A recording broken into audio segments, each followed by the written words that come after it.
Nigerians have taken to social media to drag life out of divorced actress Stella Damascus for advising women and young girls not to engage in sex before marriage. A man who sleeps with you when he is not married to you doesn't have respect for you, actress Stella Damascus says as she advised ladies to abstain from premarital sex. Stella Damascus has advised young women to abstain from sexual activities and romance before marriage. The Nollywood actress said it is very difficult for young ladies to abstain from sex while single, but abstaining from sex is very important for young people until they get married. However, Stella advised ladies who cannot abstain from sexual activities to use condom to prevent unwanted pregnancy.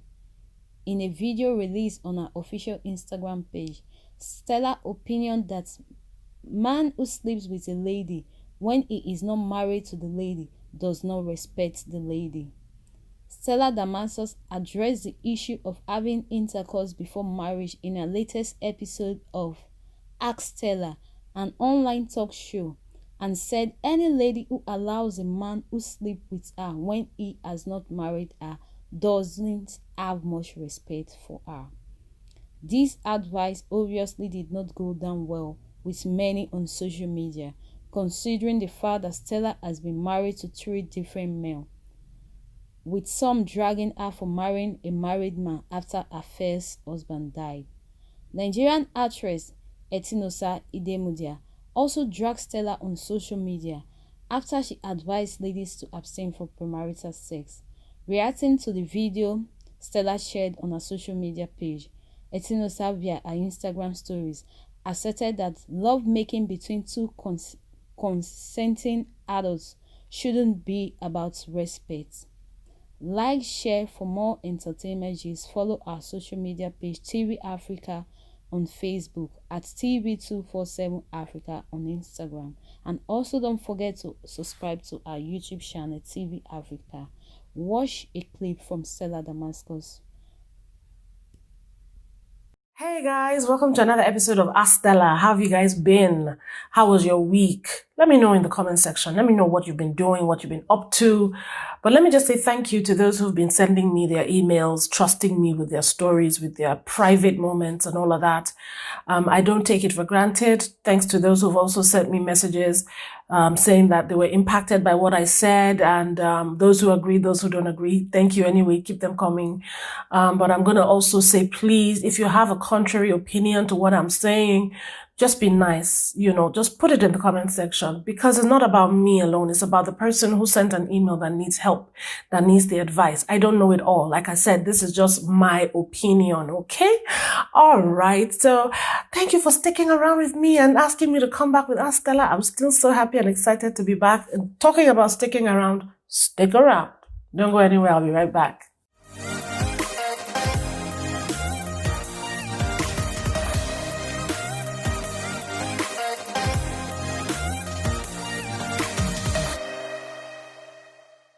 Okay, let me read my first email. My first email says, "Good day, ma. Please, I need your sincere advice. Sorry, my email might be long, but I need to explain in depth so you understand my story better.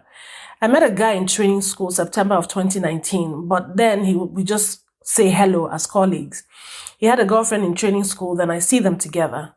He later asked me out after training school in December, same year, which I asked about his girlfriend, and he said his family does not approve of him because of where he's from. He's a northerner. He also said he, on his own part too, can't settle with her because of where she comes from. They're full of stringent traditions. He promised to break up with her since there's no hope of the future between them. So what's the point hanging on? And I gave him a chance. He promised to break up with her, but he hadn't. Now the problem is, from what I've noticed, they're still together. Of course they're still together, darling. He promised to. He didn't do it. So of course they're still together. And when I asked, he said he wants to go about it in a way he won't hurt her in the process.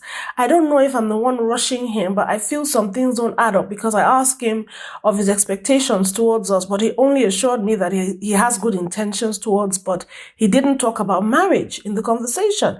He's my kind of man, and we haven't had any major issues since we started dating. He's a nice person and I love him. Please, what should I do? I'm worried because I don't know where the relationship is headed and I'm totally confused. Thanks in anticipation. My dear, you are rushing. And I'm going to be honest with you. I'm a woman, okay? So it's not like I like to take care of women. I like to tell women, feel strong, do what you want to do, be happy and all that. But in this case, I feel that you're rushing him. Because when he came to you and he asked you out, when you asked him about his girlfriend, he told you, oh, this or that, we're having issues. If those issues were major, he's a man, now he entered the relationship, Abby, he can get out of it. If he truly, truly is honest about not wanting to be in that relationship anymore, then he shouldn't be promising to do something about it. He should do it. If you're worth it, if he doesn't want to move on with her because there's no hope, there's no future for them, he wants to move on with you, then he should break up with her. You should leave him alone. Let him decide what he wants to do. Let him deal with his issue first. That's the mistake a lot of us make. Please, let him go. Let him deal with that issue. Let him break up finally. So that when you ask him, what about her? Let him be able to honestly tell you, oh, we're done. We've broken up. I've told her we're not going to blah, blah, blah. Let him make sure that he deals with that first. Finish that so that that remains in the past before entering this. Because there's no way you expected that he just promised you he will handle it. Oh, I'll break up with her. I just don't want to hurt her in the process. There's no way somebody will not be hurt. You're in a relationship, you have to break up because your parents don't want you guys to get married or be together because of where you're from. That's not a problem already.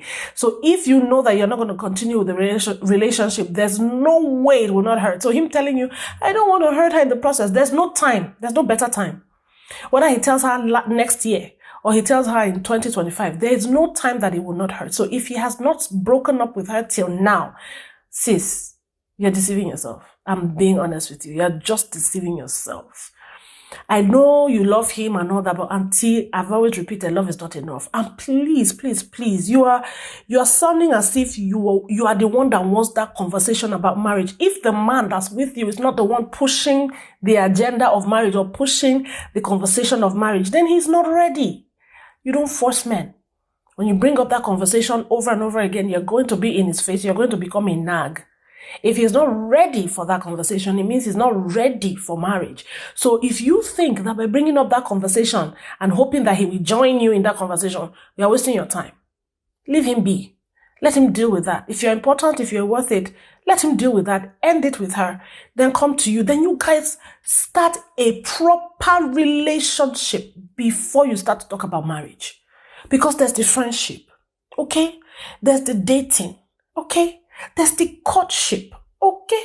There's the engagement, all right? Then you now say, I do. Before you reach I do, there are steps that you cannot afford to miss. A lot of people have missed that step. That's why right now they are suffering for it. So please, take my advice. Leave him alone. Let him sort himself out. If he wants to be with you, he will come. If he not come, my darling girl, move on. Next. My next email is very touching, very hard to deal with, but it says, my name is XYZ. I'm a mother of 4. I'm 42 years old. I'm carrying a burden for 8 years. To cut it short, I disobeyed my husband by traveling and leaving my children behind because there was no source of income during that time. And he wasn't with us then. So I decided to travel in order to make money to feed my children. Leaving my children behind for 5 years. Jesus is Lord. Along the line, I had a police case outside the country. I spent some time in police custody. After spending some time in police custody, I found out that he's in the same country with me, with a white lady. I tried to plead with him to forgive me for leaving my children behind, and I asked some pastors to plead with him, and he refused, saying he doesn't want the marriage anymore. And I found out that he has a child outside. He doesn't help me feed the children, and all he knows is blame all his downfall and blame all his downfalls. And today completed it 8 years of him leaving us behind. Please reply with urgency. Madam, it might be tough to hear, but you gave him an opportunity to do what he's doing. A lot of people are going to want to blame him for being with a white lady and having a child outside, but the blame is not totally his. It's on both of you. So don't say he's blaming all his downfall on you. No. It's on both of you because first of all, you are a mother who gave birth to 4 children. The man was not with you at the time, meaning you knew he was leaving for greener pastures to go and look for better life for you guys, right? That's why you stayed, took care of the children, and that's why you waited. Now, you now decided, oh, this man that has gone, I'm not seeing much. Children are hungry. I want to feed my children. Then you too. You now left them for 5 years. I don't know how. You left 4 children for 5 years. I don't know what country you are in. But and I'm seeing, it's an Igbo name I'm seeing here. Meaning that you are probably in Nigeria in the East. If I'm wrong, please correct me. You now left 4 children in Nigeria for 5 years and went abroad. You disobeyed him. You left. It's a common thing for one person to go and look for greener pastures outside, and the other person is left to at least take care of the children whilst that person is hustling. But when that person goes, and the second person that's left to take care of the children now leaves the children again to go, haba, nah. That's hard for me to even talk about this. It's hard. And I know that you went through a lot. You got into police wahala. You were in police custody and everything. Now you're asking pastors to go and help you beg your husband because now he's now with a white woman with a child. And now he's not helping you feed the children. He has the excuse to neglect his responsibility right now, and you gave him that excuse. Now, I am not saying that what he's doing is good. I am not saying that what he's doing is the right thing. But guess what? You gave him an excuse on a platter of gold. You gave him the mouth. You gave him the audacity to do what he's doing. Now, let's remove him from the equation. Let's talk about you, because you sent the email, and I'm reading your email again. And I'm like, how do you do it? How do you leave 4 children in a place where you feel is not good enough to make an honest living and take care of your children? How? There are 1,000,001 people that are there. Me, I left Nigeria for America, but guess what? I took my whole family. I cannot leave my kids behind, madam. I don't know where you are now because you're not sounding like you've gone back, but I hope you have. Or you've sent them to come and meet you where you are. So it's either you are going back to meet your children or you are bringing them to come and meet you. That's the only solution to this. That's the only thing I can say to this. I don't even want to talk about the man. If the man says he doesn't want to do it again, I've learned that in this life, when a man tells you he's not doing it again, let him be. Let him be, because the more you beg him, if you beg, and then come back, trust me, you'll spend the rest of your life begging. Because you will be reminded at every given opportunity that you begged for this. So I didn't want this. You begged for me to come back. Now you have the mouth to talk to me. Please, madam, I'm not even thinking about the man right now. I don't care what he's doing. It's between him and his God. If he says it's done, he's done. If he says he's moving on with white woman and he has a child, he has another family, obviously. But my problem is what you did to those children. That's the one that I cannot make any excuse for. I can't. It breaks my heart. It hurts me. If I like, let me be living under the bridge. Let me be drinking water as my food. Let me be on the streets begging. But I will not leave my children, 4 of them, and go away for 5 years to do what? And I'm not there to take care of them, to hold them, to raise them. Madam, the only thing that we can talk about now is either you are going to bring those children back to meet you, or you are going back to meet them. That's the only thing I can say about this. Okay? All right. God bless you and give you wisdom.